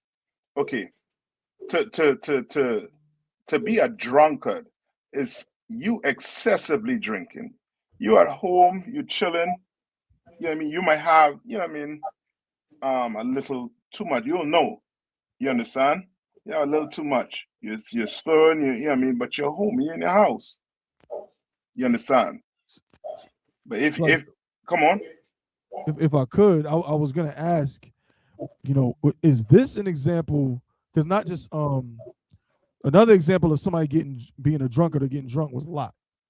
And Lot got so drunk that we know what happened with him. Yes. He was so drunk that he couldn't even decipher what was happening to him by his own daughters. Yes. You know what I'm saying? So is that an example where it's like, okay, it's one thing that you said on one, you drinking, you home, yeah, you might have had a little too much. You know what I'm saying? Now, you know what I mean? You slurring your words a little bit or whatever, but you home, you're not embarrassing yourself. Whereas there's another form of it where you, like you said, on one, you have a problem. It's habitual. You keep doing it, and when you do it, it's always issues based on what you're doing. That's it. Come on, you understand? That's why it says in go to Proverbs 23. Come on, sir. 23 and 20. Come on. It's the book of Proverbs, chapter 23 and verse 20. Be not among wine bibbers. Be not among what? Be not among wine bibbers. Meaning these people like to do what? Drink. You understand? The perfume is 211s. You're smelling that on them. You understand? Where's some of them liquor you all drink? That Jack Daniels. Yeah. They drinking that, yeah. Yeah, I'm telling you. You know what I mean? You smelling that. You smelling of Jack Daniel to the point where somebody think you sapping your head with it. You drink, you know what I mean, you're drinking it, you know what I mean? You're drunk. Read on. And the Bible is warning against what? What's it warning you against? Drunkenness, yes. Read on. Come on. Salakia. Oh, come on. Be not among wine bibbers, among riotous eaters of flesh. Verse 21. For the drunkard and the glutton for the drunkard and poverty. Slack, sir. The drunkard and what? The glutton. And glutton. What's a glutton? So, like I said, someone that overindulges in behavior, eating, whatever. Anything, yes. So he's lacking what? Drunkard with being a what? A glutton. Read on. Sir. For the drunkard and the glutton shall come to poverty, and drowsiness shall clothe a man with rags. Yes. And now give me that one with where tell it to give strong drink to a man that either yes.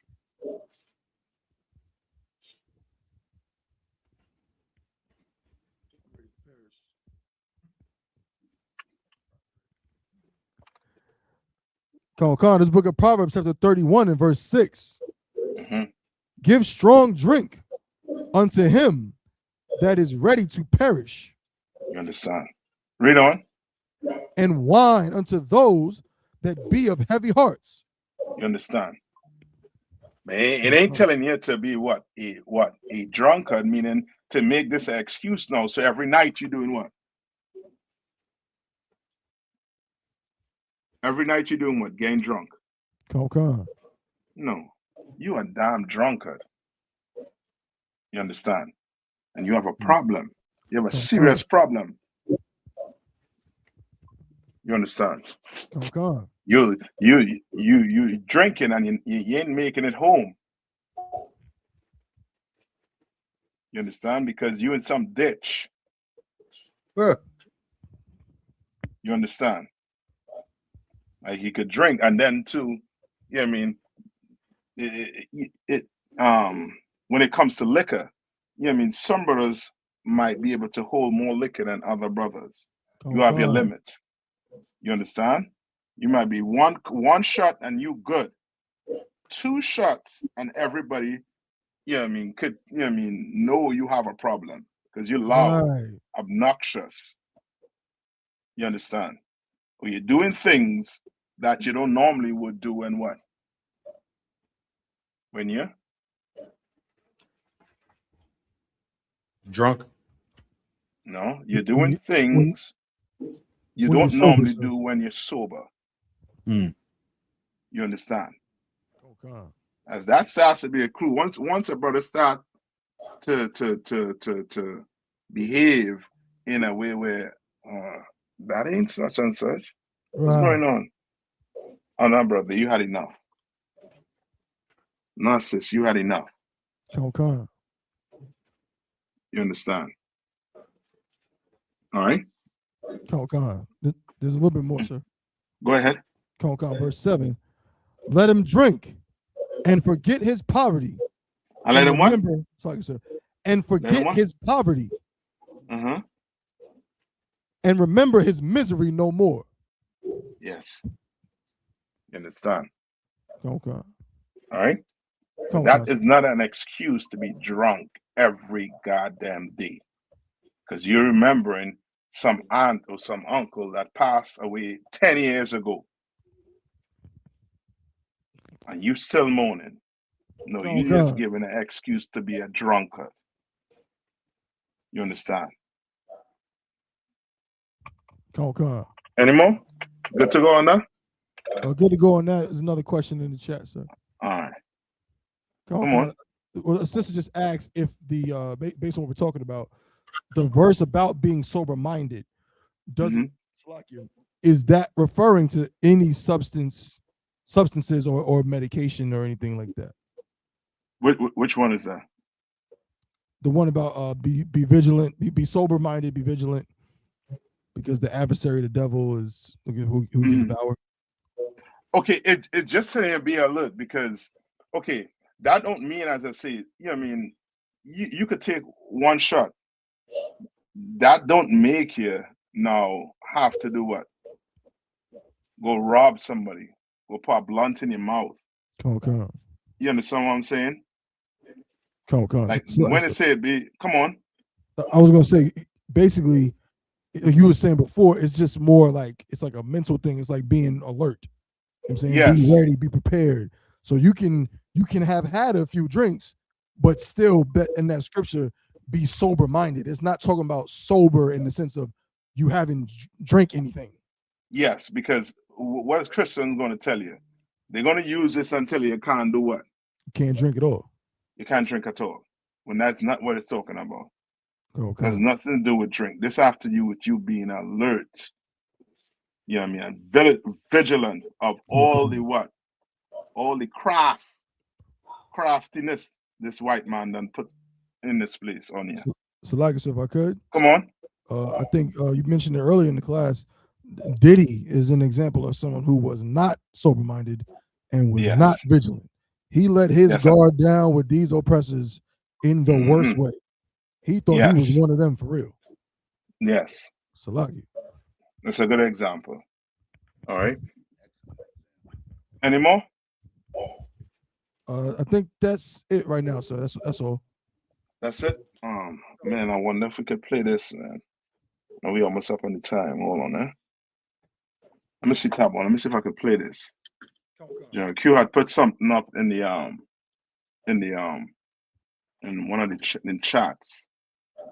Let's see. Hold on. All right. Hold on, eh? 1 minute. While I look for that, right? Give me 2 Kings. Salaki, sir. Come on. Pardon me. I did miss a question in the chat. Salaki, sir. Mm-hmm.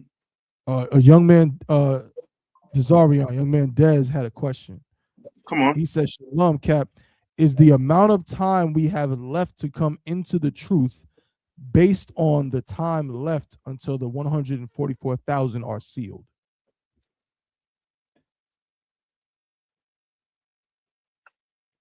Say that one more time. It sounds about right. Say it one more time. Come on, sir. He said, is the amount of time we have left to come into the truth based on the time left until the 144,000 are sealed? Yes, get from that. Get from that. I think that's in the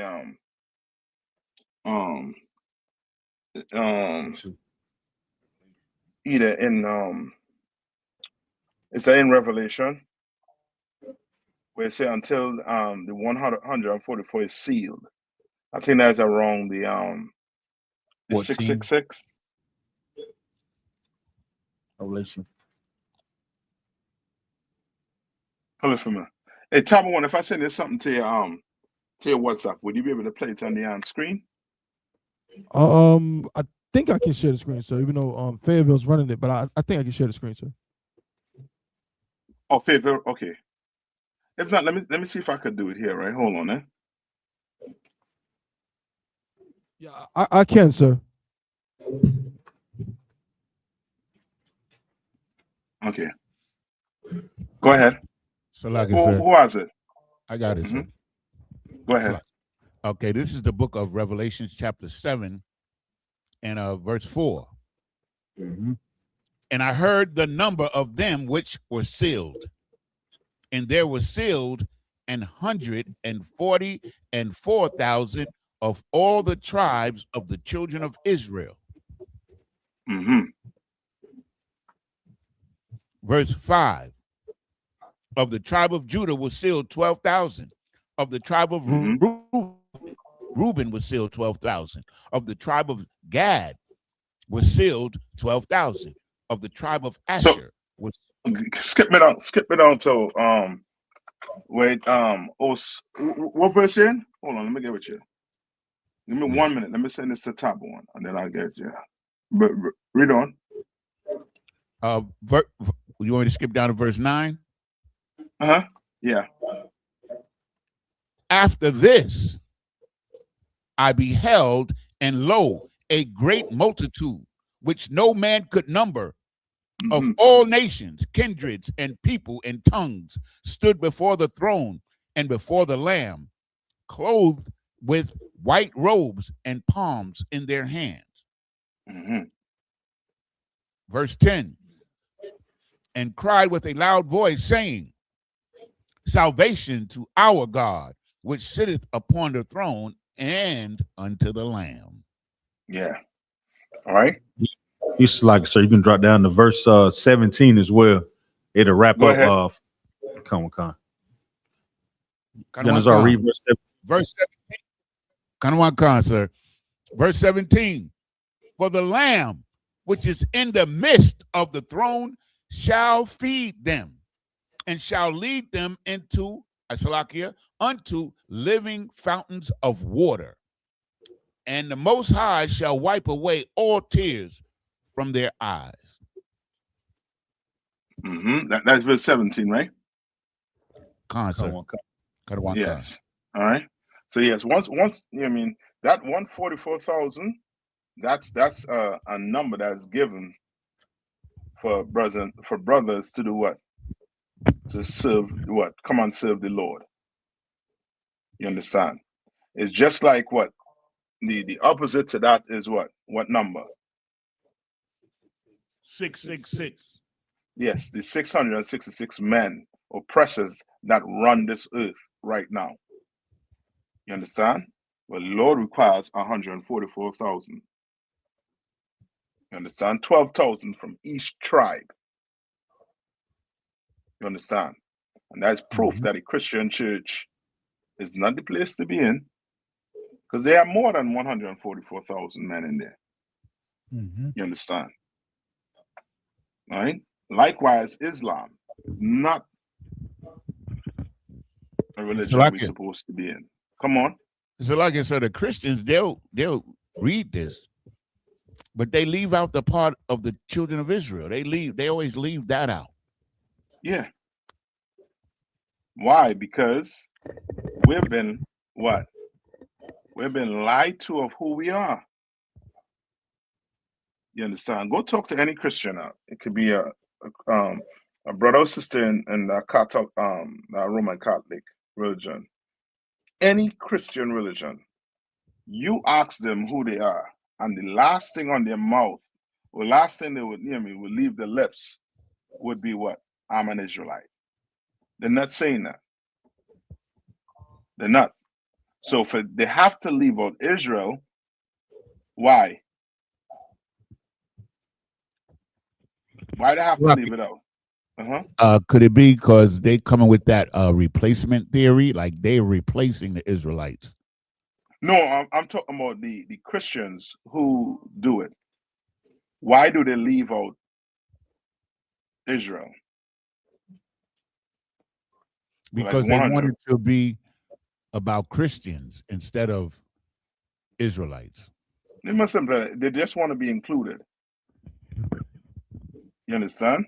They just want to be included. So you can't be included if you say Israel, because to you are not an Israelite. You're a Gentile. That's how they think. So you have to say God loves everybody. Yes. So you have to say God love everybody. God don't just love Israel alone. That's the whole. Remember that's some Christians like what's the senator name? Let's say God bless those who bless Israel. What's his name? The guy's name. Ted Cruz. Right? And then you have the other Christians who say that ain't right for them to say God only love them alone. You understand? Well, we are saying that God only loved blacks, Hispanics, and First Nation people alone, and that's according to the Bible. So we will not leave out Israel because we are the Israelites. You understand? But Christians, they would. All right. Tab one. You got the video?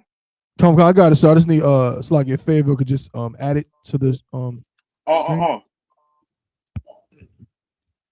So like Kev, I think you can just add it, Bob, for sure.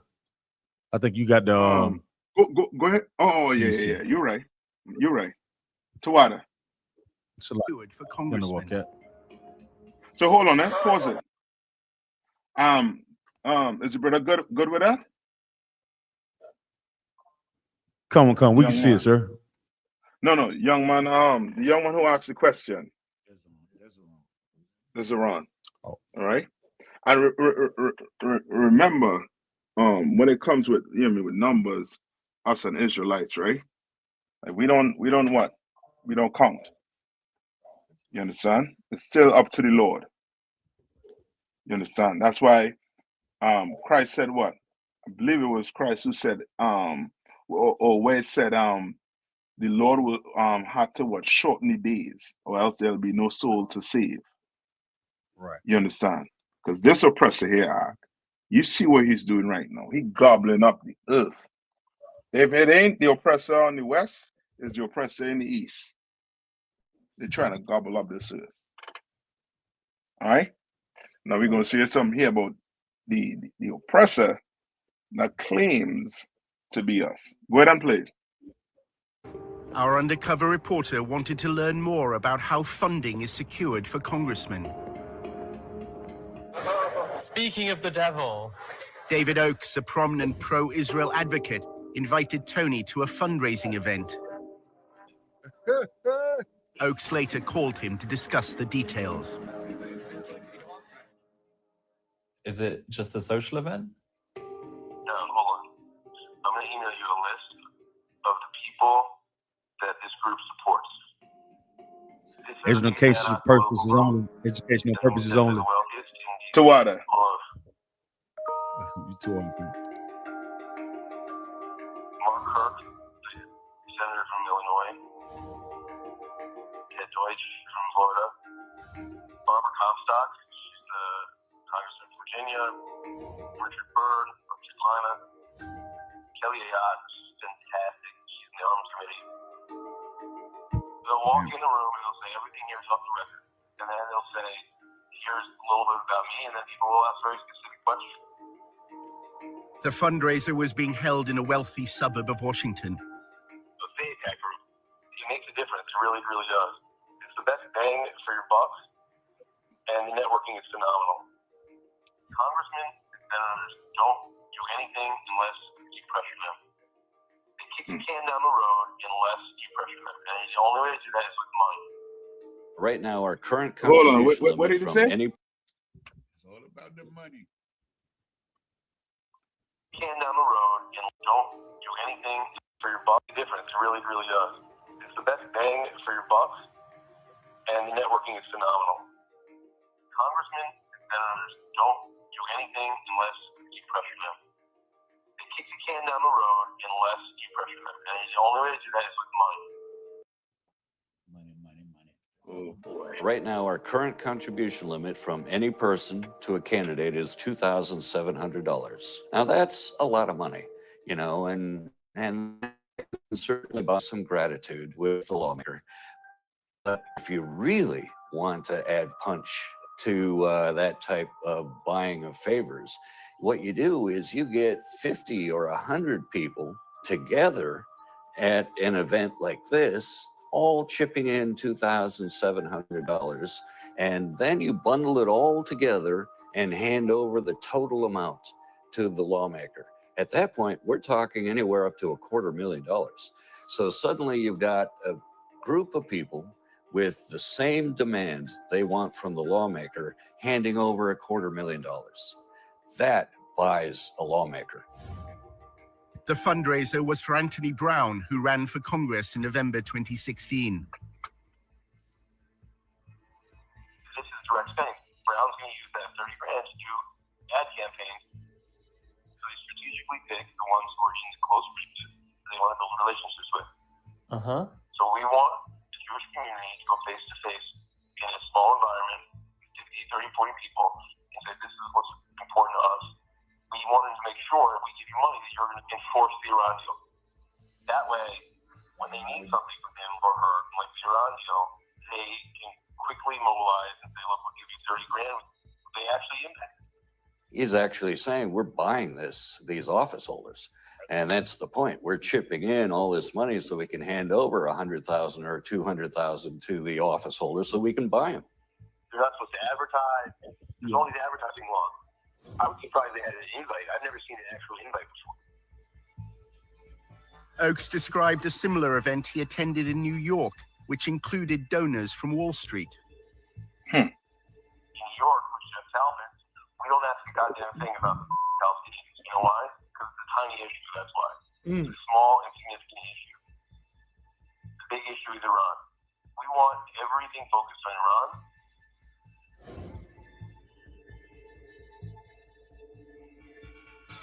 What happens is Jeff meets the congressman in the back room, tells them exactly what his goals are.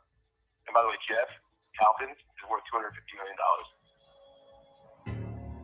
Basically, they hand him an envelope with 20 credit cards and say, you can swipe each of these credit cards for $1,000 each. There is a disclosure law that is designed to highlight whether there may be potential money laundering going on in events like this. And that is if the funds are earmarked. And that means the organization has to disclose who showed up at that event and how much each individual chipped in and what they handed over to the lawmaker. What's the name of the group that puts this on? Doesn't have a name. There's no name. It's an ad hoc political group. For all the legal reasons, people pool their money. What this specific group is doing to try to avoid that disclosure requirement, it isn't taking money and then putting it in its own account and then handing it over to the office holder. It's just collecting credit card information and then turning that over directly to the candidate. Therefore, You can end it there. it's not violating the earmarking. That's why they call them devils. How you gonna win?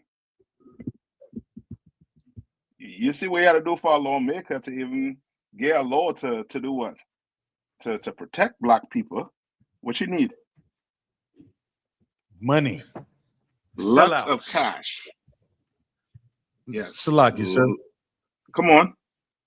What they just said was the only way you can catch them is to do the same thing that they do to dope boys that's in the hood. Like that's how they catch dope boys. Like they have money, right?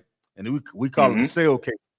So they have money like marked dollar bills with they had the serial, the dollar, the code for every dollar. So when they go over, they be like, well, the only way you got this money, well, you had to have sold or bought this from this particular person.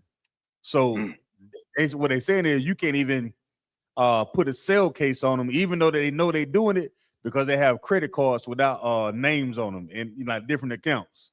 But they know they doing it, but they don't.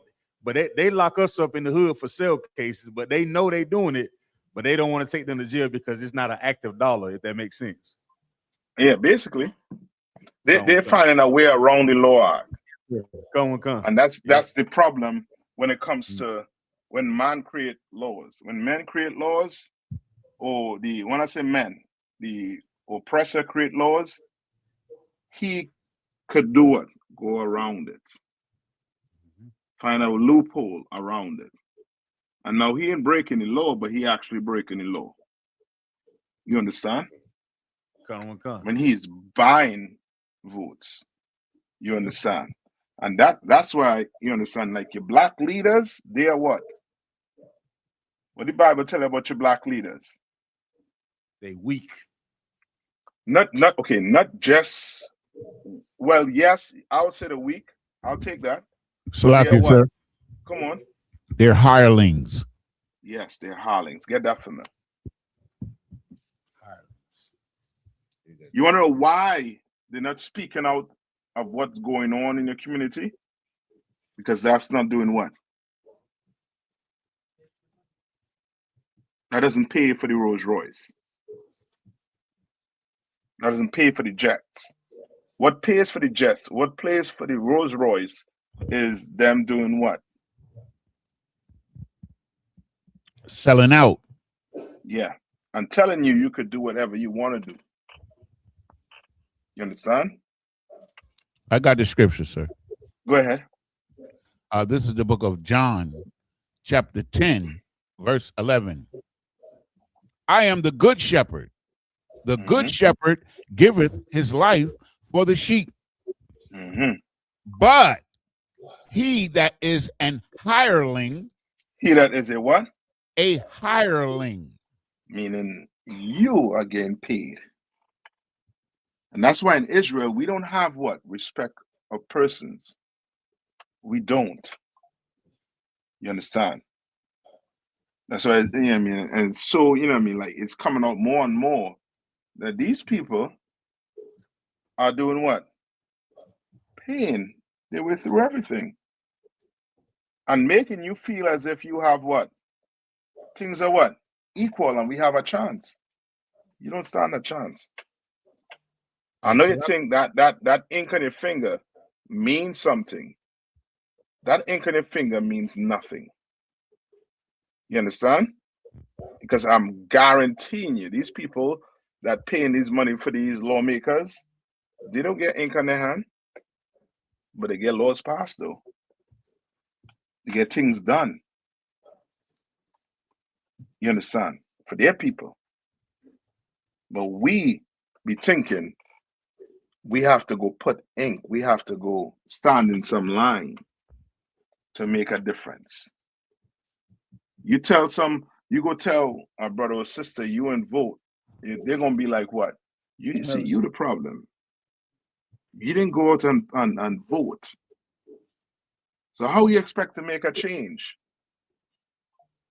You never hear him tell you that? You never tell her that? And they tell you that every year. Yeah. Like, how you gonna make a change when you seeing what really makes the change?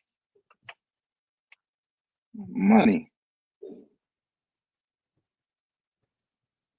It's lucky, sir. Come on. The majority of the congressmen and senators are honorary members of the Israeli Knesset. Now, they say it's only an honorary position, but how do you get that honor? That's the question. Yeah, somebody had to come on here and answer that. Well, we know. He just spilled the beans. Come on. Verse 12, but he that is an hireling and not the shepherd, whose own the sheep are not, seeth the wolf coming and leaveth the sheep and fleeth. And that's your black leaders right now. You realize you don't hear nothing about Benjamin Crump? When do you hear about Benjamin Crump? When there's money. Yeah. Yes, he was on Sunday, Salaki. He was on CNBC Sunday, him and Sharpton plotting on how to get some more money. Yes. That's when you see these people. When you see a preachers and them, when you see Sharpton, when you used to see Jesse Jackson, you understand? When there's money to get, but they're not warning you of what's to come. Your preacher's not warning you of what's to come. Read on. He leaveth the sheep and fleeth, and the wolf catcheth them and scattereth the sheep. And that's what's going on. So now guess what? They come in, they pay your leaders, some of your leaders, your politicians, and now guess what? His views is of whoever paid him that money. So he go about dealing with their business. Then you have this other group. Come on. Hakeem Jeffries, man. That's the best example I could think of right now. Yeah. He never talks about black issues, but he'll stand up for Israel every time. That's it. Read on. Verse 13. The hireling fleeth because he is an hireling, and careth not for the sheep. That's your black leaders. That's your black leaders. You understand? And that's how you get caught. You understand? You listen to a black leader. Listen how he speak, and you'll know who's paying him. Listen what his views is on. Listen what he's crying out for. You know who paying him. So like you, sir. Come on. That what Dave Chappelle said in that comedy special. He said he got a cold word. Isn't it what he said? Yeah. I support. He said, no, I done been turned. He said, I support Israel. Yeah, and don't believe anything he says after. You understand? And this ain't just, on them alone, but this is, on, black people or black leaders who don't care for their own people. Yeah, you have what? Jordan, Jay-Z, Oprah. Oprah went and what? Built a big school in Africa, somewhere in Africa. South Africa. In South Africa. You understand? Like they've been paid to what? To look away from the problems. Come on. So I can say if I may. And she also bought a bunch of land in Hawaii. She building one of those bunkers. Oprah. Yeah. And The Rock too. Yep. Well, we'll see. All right. Any more questions? I know we up on the time. You're good to go? Going to one concert. All right. Type of one, or Zion, who I passed the class over to? Who's the guy down there? Officer Kowal, sir. I passed the class over the precinct officer. Officer Bunk, y'all. I passed the class over the precinct officer, bank, y'all.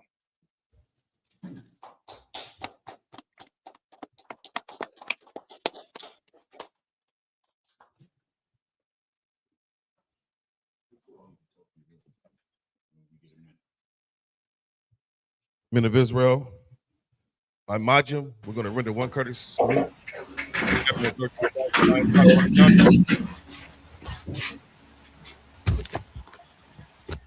Men of Israel, Majim Shabbat, I Majim, the Rock, Yahweh by Shimmy Shabbat.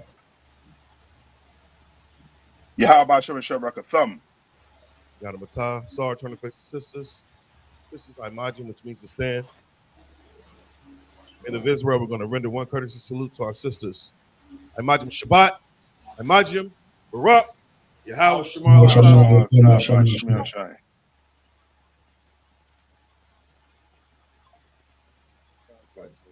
Yadamatah, Yeshua means to be seated. ISUPK security announcements. We are the ISUPK, started out of 1 West 125th Street, Harlem, New York. Rule for new brother and sister. When a new brother or sister comes into the school, they are off limits for 6 months. They are to be saluted only. They are here to shed themselves of the world. If they need transportation, the teacher will arrange it. After 6 months, if a brother or sister has an interest in a particular person, he or she must get permission from the head to speak to a brother or sister. There's another 6 months in which the brother and sister will court each other. After this 6-month period, the brother and sister will get permission from the head to marry. Tithes, which is a commandment. Book of Numbers, chapter 18, verse 21. Book of Malachi, chapter 3, verses 8 through 10. Means 10 in the Hebrew is pronounced ma'ashara. 10% of every penny of any increase the Lord gives you. Give to Treasury Department or teacher. Priest funds, a free will offering for priest, not mandatory, whatsoever amount you would like. The upcoming Holy Convocation. We have the Feast of Purim, 14th and the 15th day of the 12th month, which will be Monday, March 2nd, and Tuesday, March 3rd of this year, according to the book of Esther, chapter 9, verses 20 through 31. We also have the Lord's annual 57th Passover, which will be held April 4th in Houston, Texas, at the BH Ranch. Pay your $200 per adult, 17 and up. Get with your camp leader and set your affairs in order. If anyone wants to be a trooper in the school, start wearing all black, boot, shirt, pants, headband, and food.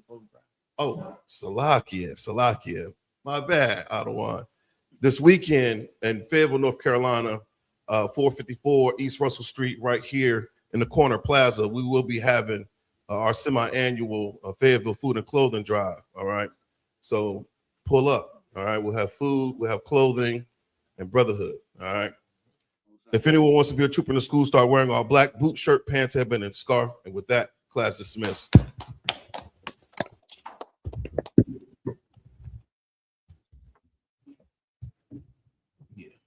Yes.